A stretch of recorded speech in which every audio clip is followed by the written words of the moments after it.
headlines tonight. Is that while we were in government, citizens were being abducted and we were ministers. Following reports of renewed abductions of opposition supporters, top government officials hold emergency meeting with leader of opposition in parliament. We'll talk about the process schools must follow. Cabinet is in the final stages of drafting a policy that will harmonize school fees structures across the country to stop schools that hike fees whenever they wish. For instance, you commit an error as the officer who is registering somebody for an ID. Who should be paying? MPs on the Parliamentary Forum on Social Protection concerned by the fate of senior citizens who cannot get monthly allowances because they lack national IDs. And in sports, Uganda national beach soccer team, the Sand Cranes, lose to Senegal in their semi-final clash in Kosafa Beach Tournament.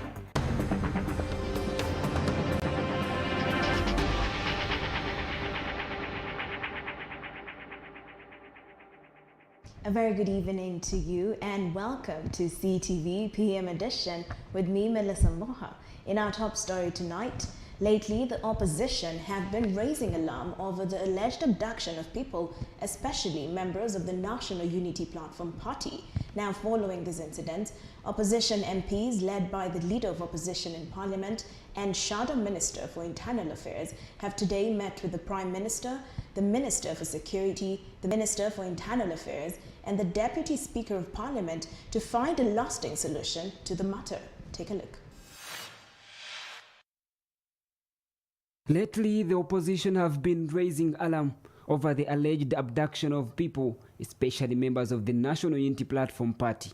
Recently, the leader of opposition, Matthias Impuga, while addressing Parliament, spoke out on the issue, revealing that at least 15 NUP members had been allegedly grabbed by gun-wielding men in plain clothes and whisked away in Toyota Hiace vehicles, commonly known as drones. And I would like to ask of our friends at the front bench that the record of this country is that while we were in government, citizens were being abducted and we were ministers. The Prime Minister, that while you were Prime Minister, you instructed drones to go and abduct people and they disappeared. It will go on your record. Following these incidents, members of the opposition led by the leader of opposition and Shadow Minister for Internal Affairs have today in a closed-door meeting met with Prime Minister, the Minister for Security, Minister for Internal Affairs and the Deputy Speaker of Parliament to find a lasting solution to the matter. According to the Shadow Minister for Internal Affairs, Abdallah Chiwanuka, they have resolved that suspects should be arrested in a manner that does not violate their rights. People should be summoned. They can only go to arrest under those brutal circumstances when they have refused to come to police, as the law stipulates. They should avoid their best to go into issues to do with abduction. Once they have arrested, they have to notify the area police and the closest relatives. These people should be allowed to communicate to their nearest relatives than what is ongoing right now. The Shadow Minister says that they have also resolved that government should take full responsibility if they have committed mistakes. They should learn to take obligations to look after the families of the people who were arrested and killed in the circumstances. For example, for quite some time, more than 2 years, several people, their whereabouts are unknown. For example, Kanata Muhammad and Sempi Jayuda. We are the ones carrying the burden to look after their families, rent, and school fees. Government should own up and return those bodies for a decent burial. Members of the opposition have also revealed that they are going to come up with a list of members who they believe have been abducted. We have resolved to come up with a comprehensive list containing these people with full particulars, where they were arrested from, the dates, and their closest relatives' telephone numbers, for the government to try to follow up and to come up with a final report as far as issues of abductions or arrests are concerned in this country. The brutal arrests have seen several people, including the president of the National Unity Platform Party, Robert Kyagulanyi Ssentamu, also known as Bobby Wine, and other human rights defenders, come out to condemn them on their social media platforms. Ramson Mihire, CTV PM edition. Relatives and friends of members of parliament Mohamed Segirinya and Alan Sewanyana have held special prayers for the detained legislators who have spent over 1 year in jail over charges of murder and attempted murder as well as terrorism. The prayers were held earlier today at Sheikh Kasauli Mosque in Kawempe Division. Take a look. Hundreds of people today flocked Sheikh Kasauli Mosque in Kawempe Division for special Juma prayers held for their area Member of Parliament Mohamed Segirinya and his counterpart Alan Sewanyana, who have now spent over a year in prison.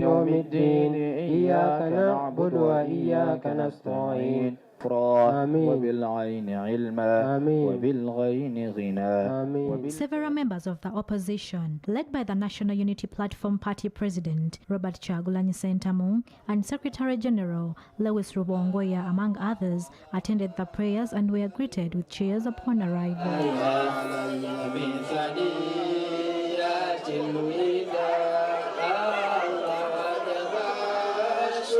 During the prayers, a message sent through a letter written by Alan Sewanyana of Machindi West was read to the congregation.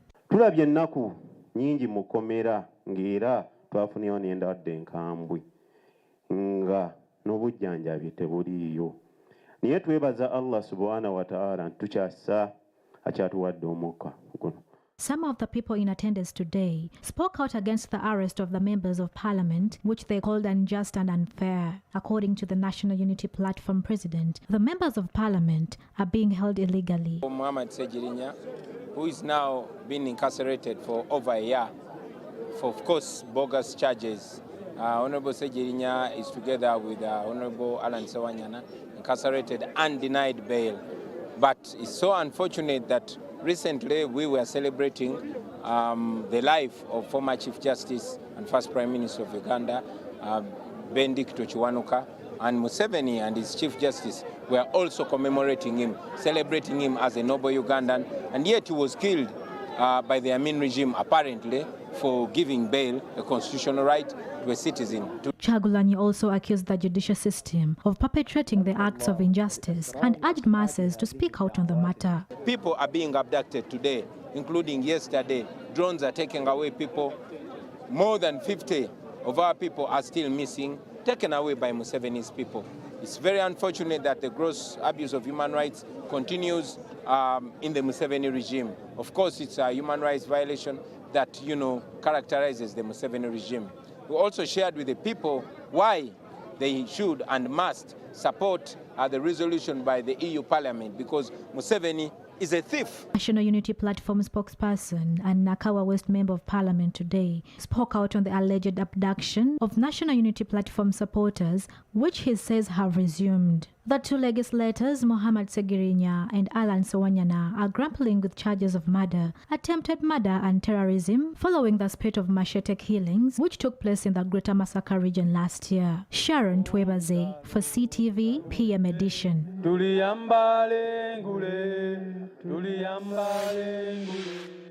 Away from Kampala into the Karamoja sub-region, government has today flagged off trucks of food to the sub-region, which has been severely hit by famine and drought since the start of the year. The food aid comes at a time when people in the northeastern part of the country are grappling with hunger and other related illness, which has even led to the death of people. Take a look.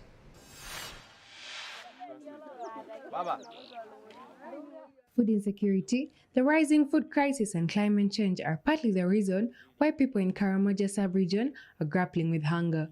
More than 500,000 people this year have been severely hit by hunger, which has also led to the death of some people in the Karamoja sub-region. This crisis has mainly been attributed to crop failure. This morning, government through the Office of the Prime Minister dispatched truckloads of food to the Karamoja sub-region to help address the issue of food insecurity and hunger.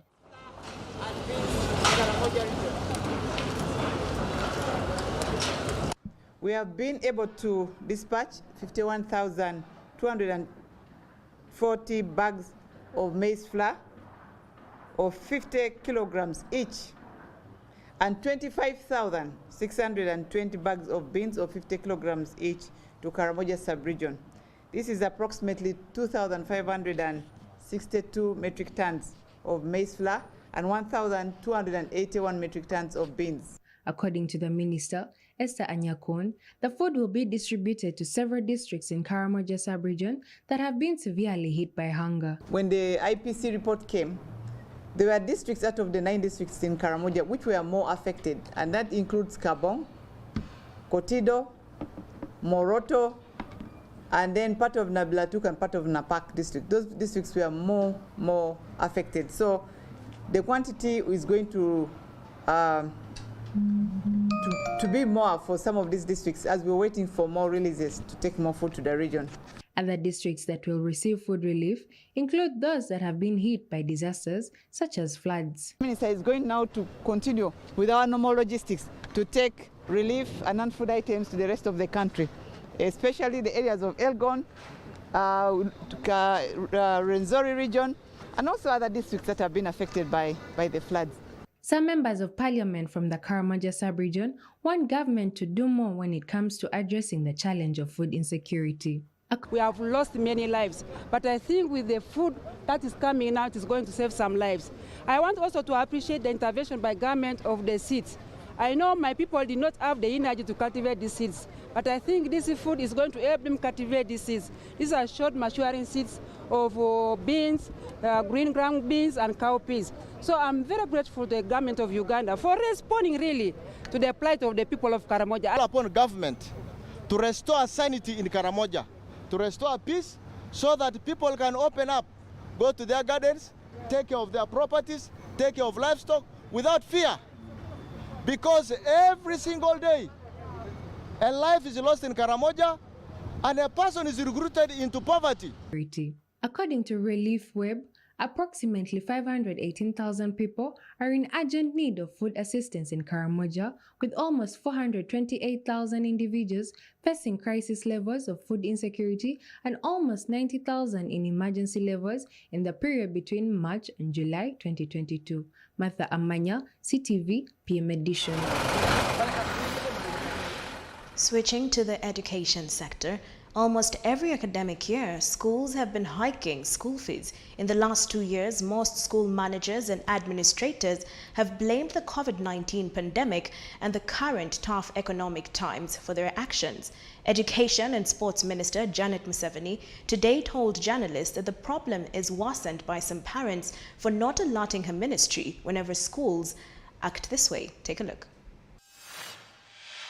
The minister says some school owners and managers have illegally converted their schools into boarding schools to get more money from naive parents. Parents also have neglected their role, so you find we cannot follow these charges. Why these charges don't stop? Because it's not a problem that have just started.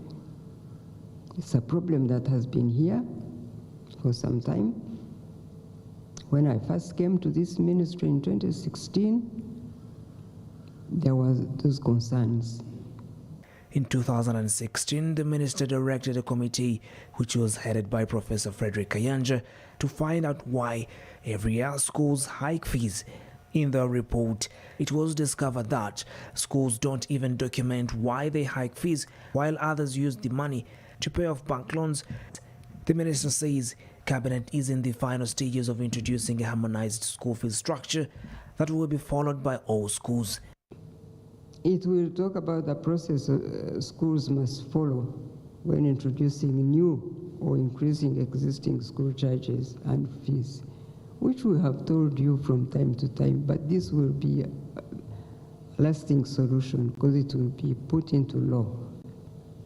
This regulation shall define what is acceptable and unacceptable school fees or school charges or non-financial requirements to be incurred in schools. On disease outbreak in the country, the First Lady directed all head teachers to provide students with enough information on the do's and don'ts about Ebola that is hitting the country. The emphasis on hand washing with water and soap. At critical points in schools, there must be some water and soap for children to continue to strictly wash their hands and keep themselves clean. For instance, at the school gate, in the staff room, in offices, in the library, in the dining hall for those schools that are boarding schools, in dormitories, in hostels, at the sick bay, outside the toilets. There should be places where students can wash their hands. She wants schools that always seek financial support during such outbreaks not to expect any assistance, because schools were provided with all necessary tools when COVID-19 broke out.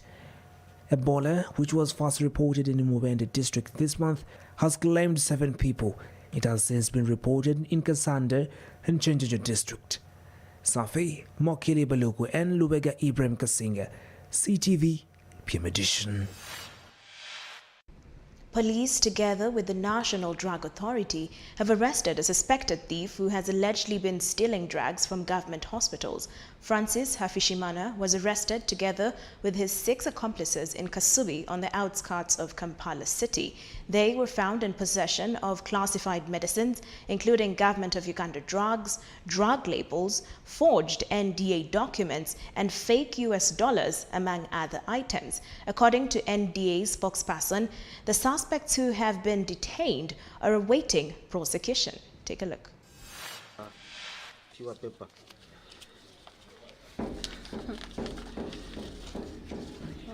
even want to attempt to... This is a government of Uganda labels. He has been masquerading as a pharmacist, but most importantly, we've had intelligence that he has been relabeling, repackaging, and dealing illegally, handling government drugs. There are chances that they are repackaging, forging, and rebranding, or they actually get government drug and start repackaging to sell it. He calls himself a pharmacist, and when we check the ID number is using exists in the system of Uganda Pharmaceutical Society and someone we know. I will not disclose that because that number belongs to someone else, meaning that Francis is has been masquerading. PM Edition returns shortly with more stories after the break.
Welcome back to CTV PM Edition with me, Melissa Mboha. Moving on, MPs on the Parliamentary Forum on Social Protection want a special program aimed at setting up the elderly with national identity cards. Led by their chairperson, Flavia Kabagabe, the lawmakers say many elders have had trouble acquiring national IDs, which make them miss out on their 20,000 shillings monthly allowances from the state. The details. National identity cards have become one of the most important documents for every Ugandan. The document is a requirement to access services from government departments and agencies. Every Ugandan, including babies, is entitled to a national ID, or at least a national identification number, commonly known as NIN. Introduced about 15 years ago, many Ugandans continue to flock nearer offices to get the IDs. Some want to be registered for the first time, others are seeking replacement of missed IDs, while others want their misspelled names on the IDs to be corrected.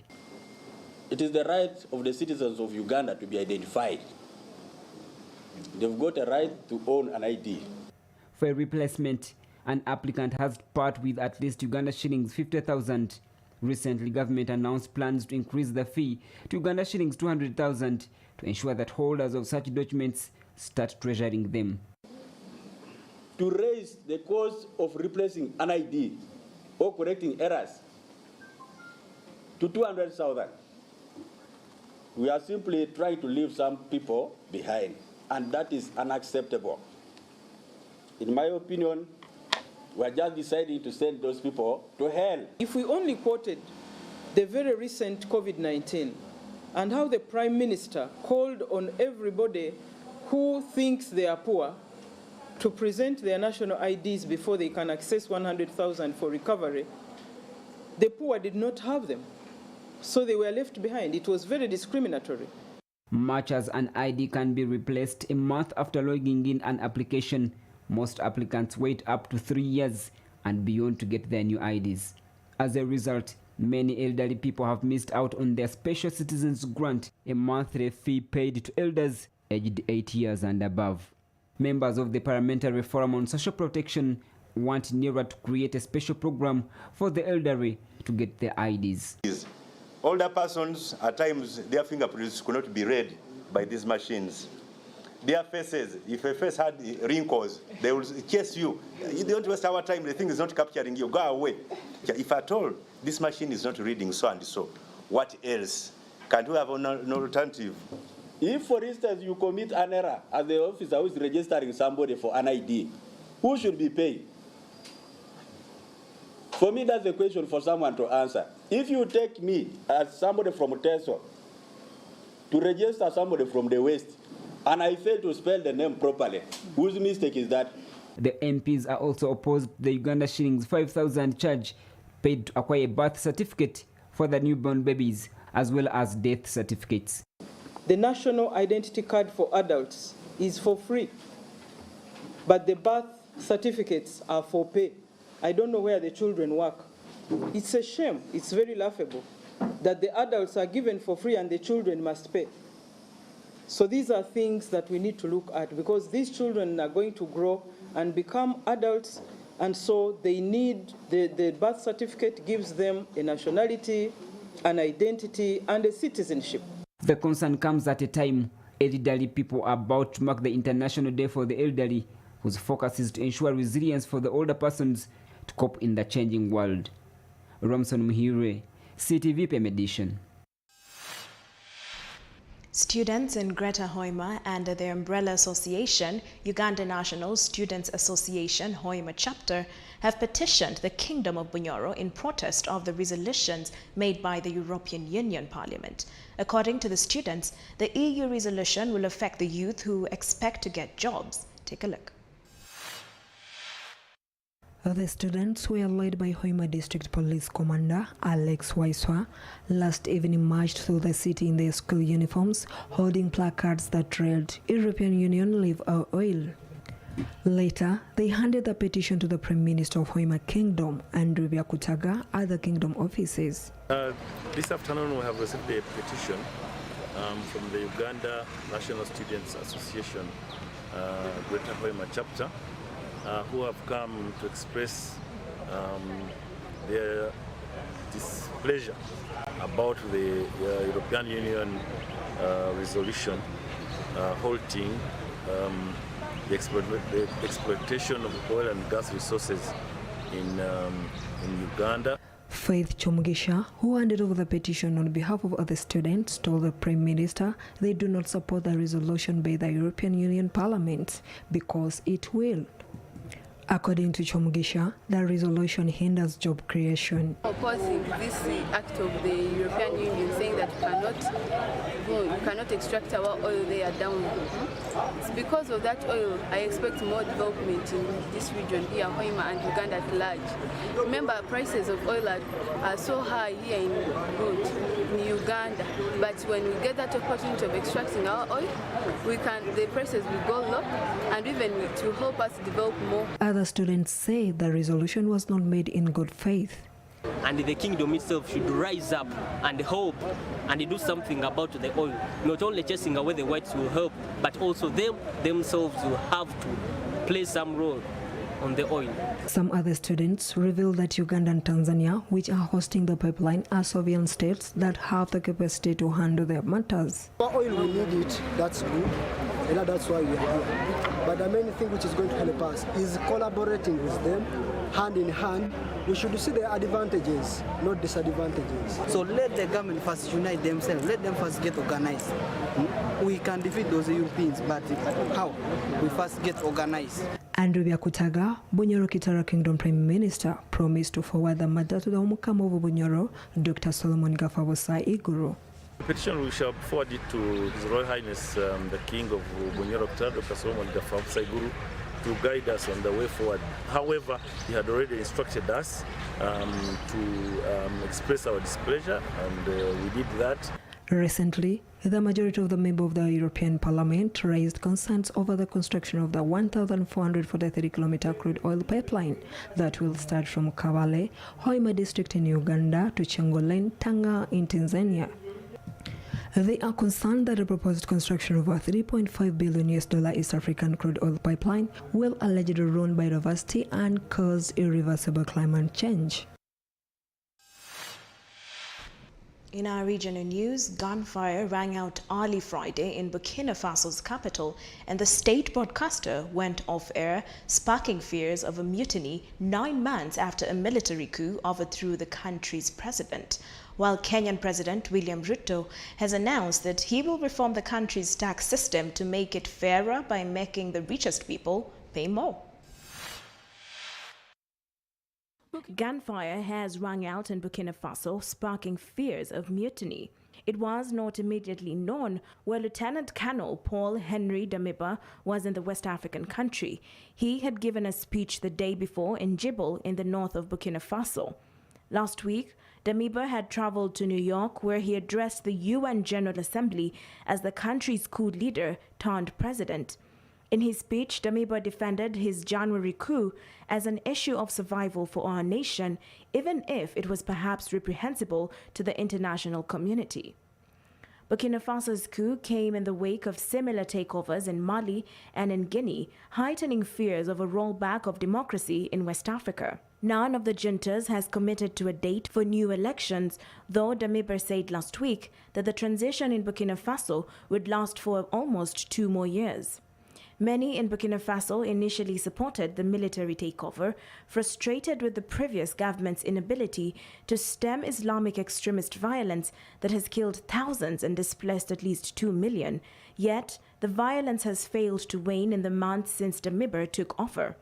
Earlier this month, he also took over the position of defense minister after dismissing a brigadier general from the post.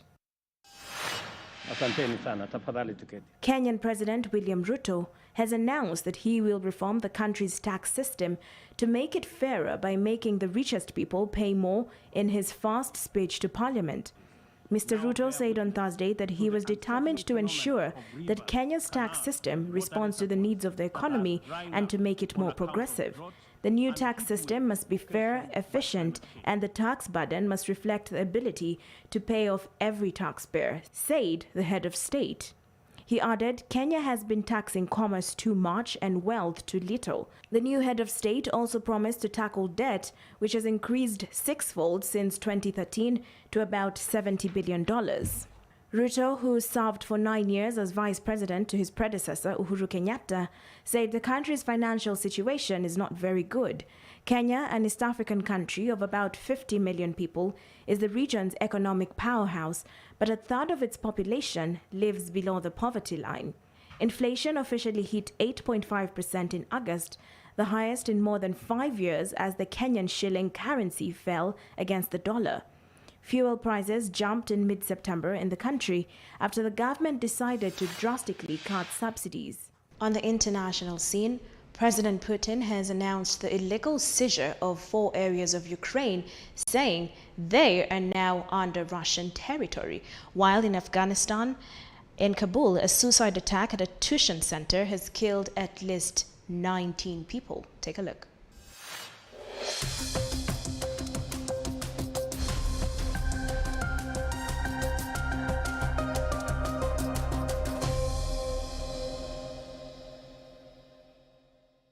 Russia's president has announced the illegal seizure of 4 areas of Ukraine. Ukraine has in turn responded by asking NATO to speed up giving it membership to the US-led defense alliance. In his response, President Zelensky vowed to oust the Russians from all of Ukraine. Ukrainian soldiers are reportedly making progress in retaking Lyman, a key city in the east. Earlier, many civilians were killed and wounded in a Russian strike on a civilian convoy. Putin's latest move echoes Russia's annexation of Ukraine's Crimean Peninsula in 2014, which also followed a discredited referendum. President Putin's speech came as Ukrainian troops are continuing their counter-offensive in the northeast of the country. Reports are now emerging that a large group of Russian soldiers, believed to be several thousands, could completely surrender in the key city of Lyman in Donetsk region. Denis Pushilin, the Russian-installed leader of the occupied part of the region, who is currently in Moscow, admitted earlier on Friday that the city was now semi-encircled. A suicide attack at a tuition center in the Afghan capital, Kabul, has killed at least 19 people, most of them female students, police and witnesses have said. Nearly 30 others were wounded at the Kaj Education Center in the west of the city. Students had been sitting a practice university exam when the bomber struck. No group has yet claimed the attack. Many of those in the area are minority Hazaras who have often been targeted by Islamic State militants. Footage on local TV as well as social media appeared to show scenes from a nearby hospital where rows of covered bodies were laid out on the floor. Other media, reportedly from the site of the private college, showed rubble and upturned tables in the damaged classrooms. The Kaj Tuition Center is a private college which teaches both male and female students. Most girls' schools in the country have been closed since the Taliban returned to power in August last year, but some private schools are open. Hazaras, most of whom are Shia Muslims, are Afghanistan's third largest ethnic group. They have long faced persecution from the regional affiliate of Islamic State and the Taliban, which both are dear to Sunni Islam.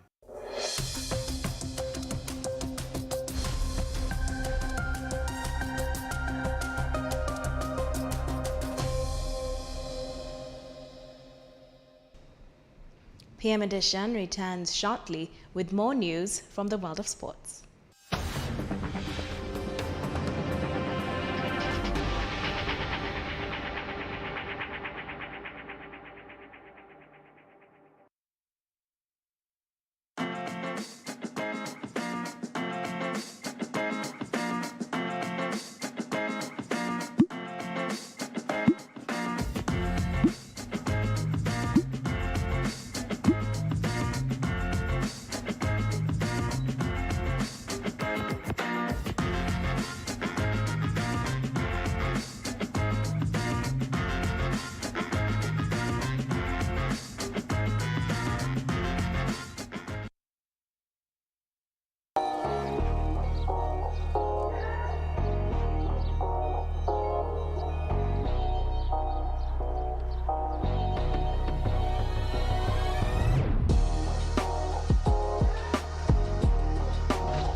You are still watching CTV PM Edition with me, Melissa Mboha. In the world of sports, Uganda national beach soccer team, the Sand Cranes, have today lost their semi-final clash in the Kosafa Beach tournament.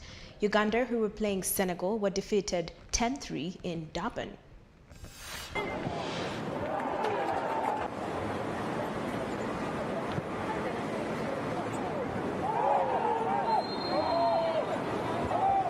So we had a luck in the 1-against-1, and this is the difference. It's easy. I think in a short time you cannot improve these things, you know, because the physical aspect or the athletic aspect is something you have to work on for months, you know. But of course, we learned, and maybe I guess it will be for a 3 or 4 place. We do everything to get the number 3, and then everything is fine for us.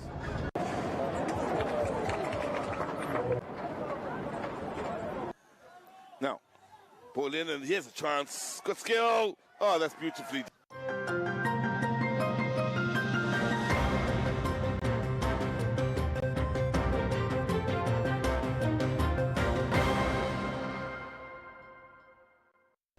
We have come to the end of tonight's edition. Thank you for staying tuned in, and thank you for keeping it CTV. More interesting programs are lined up for you after this, so remember to stay tuned. Have yourselves a lovely weekend. From the entire team, we wish you a good night and be blessed.